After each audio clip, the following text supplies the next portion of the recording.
11টা মানে সময় সেরা 11 আর সেরা 11 শুরুতেই নজর রাখবো ভোটের আগে বন্দে ভারত। দেশের প্রথম বন্দে ভারত স্লিপার চলবে হাওড়া গুয়াহাটি রুটে। জানুয়ারির মাঝামাঝি এই ট্রেন উদ্বোধন করার কথা প্রধানমন্ত্রীর, আর কমাস পরেই পশ্চিমবঙ্গ অসমে বিধানসভা ভোট রয়েছে। তার আগে হাওড়া গুয়াহাটি বন্দে ভারত স্লিপার উদ্বোধনের পিছনে ভোটের অঙ্ক দেখছে তৃণমূল, কিন্তু মানতে নারাজ বিজেপি।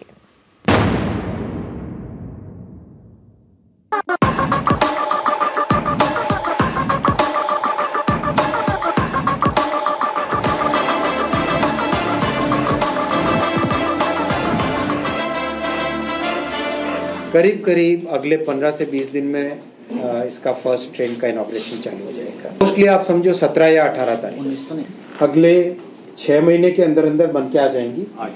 8 गाड़ियां और 6 महीने में बन के आ जाएगी। বন্দে ভারত এক্সপ্রেস দেশের নানা রুটে চলে এই ট্রেন।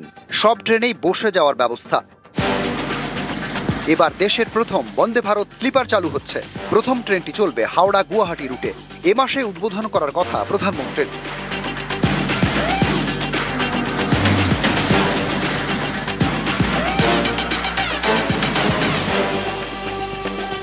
পশ্চিমবঙ্গের হাওড়া, অসমের গুয়াহাটি। হাওড়া গুয়াহাটি এই রুটে দেশের প্রথম বন্দে ভারত স্লিপার চালু হচ্ছে। তাৎপর্যপূর্ণ বিষয় হলো পশ্চিমবঙ্গ এবং অসম এই দুই রাজ্যেই আর কিছুদিন পরে বিধানসভা ভোট।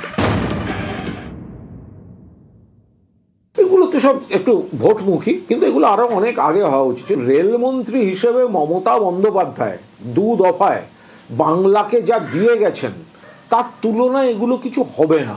ভোটের রাজনীতি না, এগুলো একটা প্রশাসনিক সিদ্ধান্ত হতে পারে।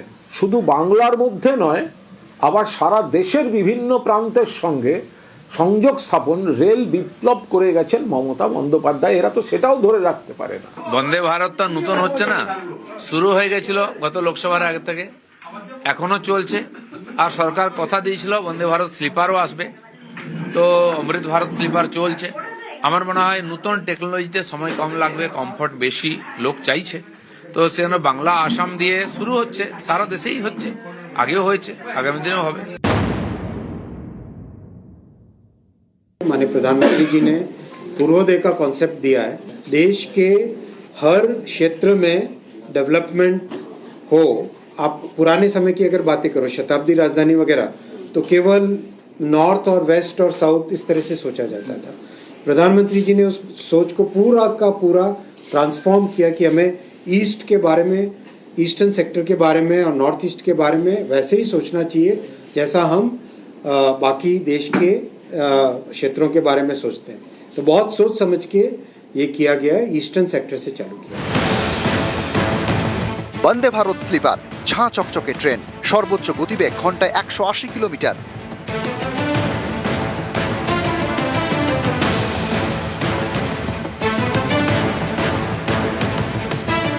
হাওড়া গুয়াহাটি বন্দে ভারত স্লিপারে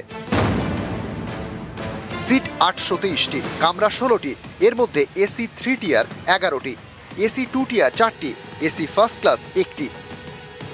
হাওড়া গুয়াহাটি বন্দে ভারত স্লিপারে ভাড়া এসি 3 টিয়ারে 2300 টাকা, এসি 2 টিয়ারে 3000 টাকা, এসি ফার্স্ট ক্লাসে ভাড়া 3600 টাকা।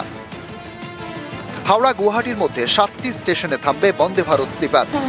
হাওড়া স্টেশন থেকে ছেড়ে প্রথমে থামবে ব্যান্ডেলে, তারপর Katwa, new Farakka, Malda town, new Jalpaiguri, তারপর নিউ কোচবিহার, নিউ বঙ্গাইগাঁও, তারপর গুয়াহাটির কামাখ্যা স্টেশন। নিউজ 18 বাংলা। আর কামব্যাক করে একেবারে ফের পুরনো মেজাজে দিলীপ ঘোষ দিলেন হুঙ্কার, ঘোষণা করলেন জনসভার, বার্তা দিলেন দলের মধ্যেই।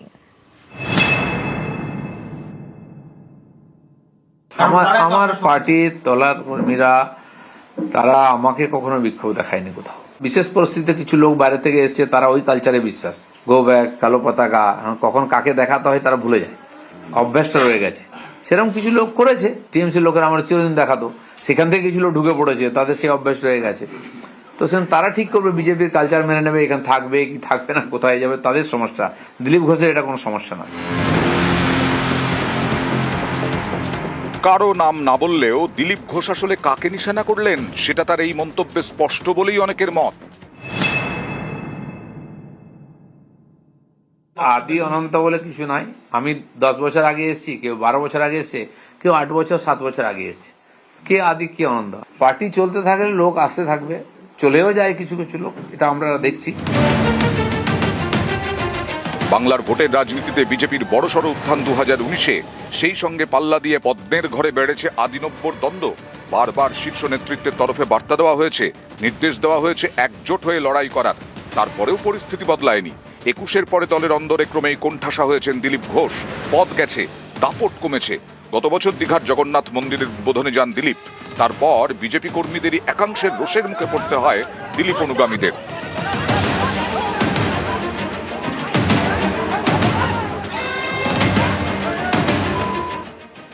এমনই পরিস্থিতিতে বিজেপি রাজ্য সভাপতি হন শ্রমিক ভট্টাচার্য। দায়িত্ব নিয়েই বুঝিয়ে দেন, দলে আদিনব্বর দ্বন্দ্ব বরদাস্ত করা হবে না। আমাদের এখানে কোনো ভেদাভেদ নেই, আমাদের এখানে কোনো বেঙ্গল লাইন দিল্লি লাইন নেই, আমাদের এখানে কোনো নেতার অনুগামী নেই। আমরা সবাই একটা প্রতীকের অনুগামী। ক্ষণিকের জন্য কোথাও দূরত্ব তৈরি হতে পারে, কিন্তু এর অর্থ এটা নয় যে সে দলের বাইরে চলে গেছে। এবার বিধানসভা ভোটের আগে দলকে ভোকাল টনিক দিতে বঙ্গ সফরে এলেন অমিত শাহ। সেই শাহী বৈঠকে ডাক পেলেন দিলীপ ঘোষ। প্রায় 1.5 বছর পর দলের কোন শীর্ষ নেতার সঙ্গে দেখা গেল দিলীপকে। অনেকে বলছেন আদিনব্বর দ্বন্দ্ব মেটানোর বার্তা এতদিন শুধু মুখের কথা হয়েই থেকে গেছে, এই প্রথম কাজে দেখা গেল। এবং দিলীপ ঘোষকে সামনে রেখে অমিত শাহ বুঝিয়ে দিলেন, বঙ্গজয়ে একজোট হয়েই ঝাঁপাতে হবে সবাইকে। গোটাটাই হলো 26-এর বিধানসভা ভোটের কয়েক মাস আগে। ভোটের মুখে ফের মেজাজে দিলীপ।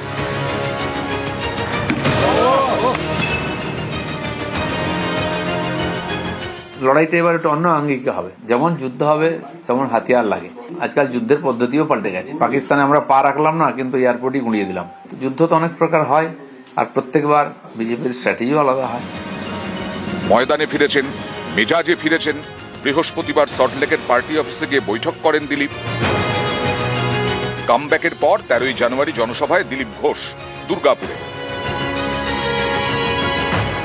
দুর্গাপুরের এমএলএ লক্ষণ ঘড়াই কালকে এসেছিলেন। তিনি বলেছিলেন যে আমার ওখানে একটা সভা করতে হবে, তো মাননীয় শ্রমিকদা তাকে সময় দিয়েছেন। তো উনি আমাকে বললেন যে আপনিও থাকুন সঙ্গে, তো হয়তো আমি তার সঙ্গে থাকবো সেদিন।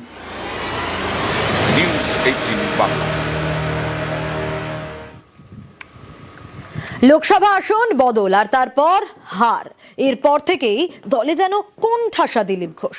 কিন্তু অমিত শাহের বৈঠকের পর সেই সমীকরণে বদল। নতুন বছরে ফের পুরনো মেজাজে দিলীপ ঘোষ। প্রত্যেক নেতার জীবনে এরকম পরিস্থিতি আসে, তো সেটা আমি আমার মতো লড়াই করেছি পার্টির কাজ করার জন্য, যে পরিবর্তন করতে হবে। তো পার্টি যদি মনে করে আমার উপযোগিতা আছে, প্রয়োজন আছে, আমাকে কাজ দেবে। বিজেপিকে জিতিয়ে ক্ষমতায় আনা পশ্চিমবাংলায়, এটাই আমাদের কাছে মিশন। আর আমি 10 বছর ধরে এটা নিয়ে কাজ করছি। নতুন বছরে পুরনো ময়দানে দিলীপ ঘোষ। অমিত শাহের সঙ্গে বৈঠকের পর ফের সক্রিয় বিজেপির প্রাক্তন রাজ্য সভাপতি।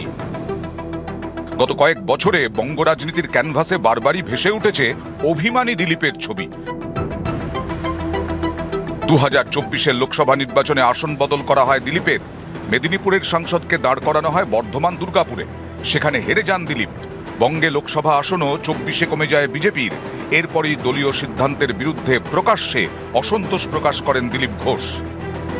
পার্টির সিদ্ধান্ত নিয়েছে, সেটা ঠিক ছিল না, প্রমাণ হয়ে গেছে। তো আমি বাকি জায়গায়ও করব, কিন্তু সংগঠন যেভাবে ঢিলে হয়ে গেছে সব জায়গায়, বুথে আমরা প্রথমে লোক খুঁজে পাইনি, খুঁজে দাঁড় করাতে এজেন্ট খুঁজতেও হয়েছে। বৃহস্পতিবার সল্টলেক পার্টি অফিসে ঢোকার সময় দিলীপ ঘোষের মুখে ফের সেই আসন বদলের কথা। আমার সবসময় পছন্দের আসন খড়গপুর। যখন থেকে আমাকে দাঁড়াতে বলা হয়েছিল আমি খড়গপুর বলেছিলাম, লোকসভায় তাই ছিল। গতবারে আমার পছন্দের বাইরে করা হয়েছিল, সেটা সবাই দেখেছেন রেজাল্ট কি হয়। আসন বদল, তারপর হার। এরপর থেকেই দলের সঙ্গে দিলীপের দূরত্ব বাড়ে। বিজেপির কোনো বড় অনুষ্ঠানেই দেখা যায়নি দিলীপ ঘোষকে। অনেকটা যেন কোণঠাসা হয়ে পড়েন। বাংলায় নরেন্দ্র মোদী এসেছেন, অমিত শাহ এসেছেন, কিন্তু মঞ্চে দেখা যায়নি দিলীপকে। আমাকে কর্মীরা ডেকেছিলেন, তাই আমি হ্যাঁ করেছিলাম। পার্টি ডাকেনি, হয়তো পার্টি চায়ও না আমি যাই, অস্বস্তি হবে, সেই জন্য আমি যাচ্ছি না দুর্গাপুরে মাননীয় প্রধানমন্ত্রীর সভা। এরপর গত বছর দীঘায় জগন্নাথ মন্দিরের উদ্বোধন। হঠাৎই সেখানে হাজির হন সস্ত্রীক দিলীপ ঘোষ। দলের সঙ্গে দিলীপের টানাপোড়েন চরমে ওঠে। কিছু লোক আছে যারা এই বললাম না পার্টিকে কবজা করতে এসে নতুন নতুন বিজেপি হয়েছে, তারা একটু ঝামেলা করার চেষ্টা করছে। এটা হবে না। আমরা রক্ত দিয়ে ঘাম দিয়ে পার্টি দাঁড় করিয়েছি, লক্ষ লক্ষ কর্মী বাড়িতে বসে আছে, এরাই কাজ করতে দিচ্ছে না। হঠাৎ বিজেপি যারা, তারা হঠাৎ এসছে হঠাৎ যাবে, বিজেপির কিছু যায় আসে না। প্রায় 7 মাস পর অমিত শাহের বঙ্গ সফরে বদলে গেল ছবিটা। ফের সক্রিয় দিলীপ, ফের পুরনো ময়দানে, পুরনো মেজাজে। সারা পশ্চিমবাংলা নয়, পশ্চিমবাংলার মানুষের জীবন যেমন নষ্টাগত, সারা ভারতবর্ষকে অশান্ত করে রেখেছে পশ্চিমবাংলা এবং এখানকার মাধ্যমে যে দেশবিরোধী শক্তি বাংলাদেশ থেকে ঢুকে সারা দেশে ছড়িয়ে গিয়ে ইন্টারন্যাশনাল অ্যাক্টিভিটি করছে, এবং সারা দেশ তৈরি বাংলাকে পরিবর্তন করতে।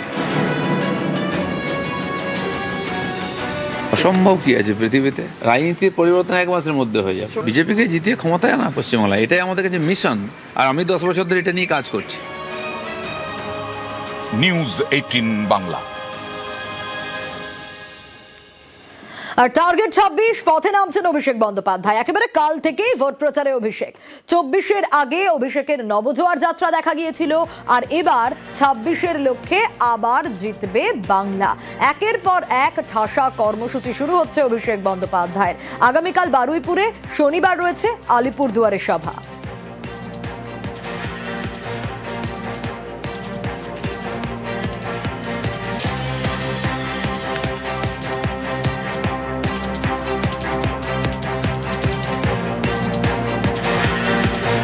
আমরা যা প্রত্যাশা করেছি তার থেকে বেশি লোক হবে। সাধারণ মানুষের প্রচণ্ড উৎসাহ রয়েছে অভিষেককে কেন্দ্র করে, এবং আমাদের এখানে যারা দায়িত্বে রয়েছে, যেমন বিভাস সর্দার রয়েছে আর অন্যান্য যারা রয়েছে, আমরা রয়েছি, সবাই আমরা যৌথভাবে সবাই মিলে প্রচেষ্টা করছি যাতে তাড়াতাড়ি লোকজন এসে মাঠে ঢুকতে পারে।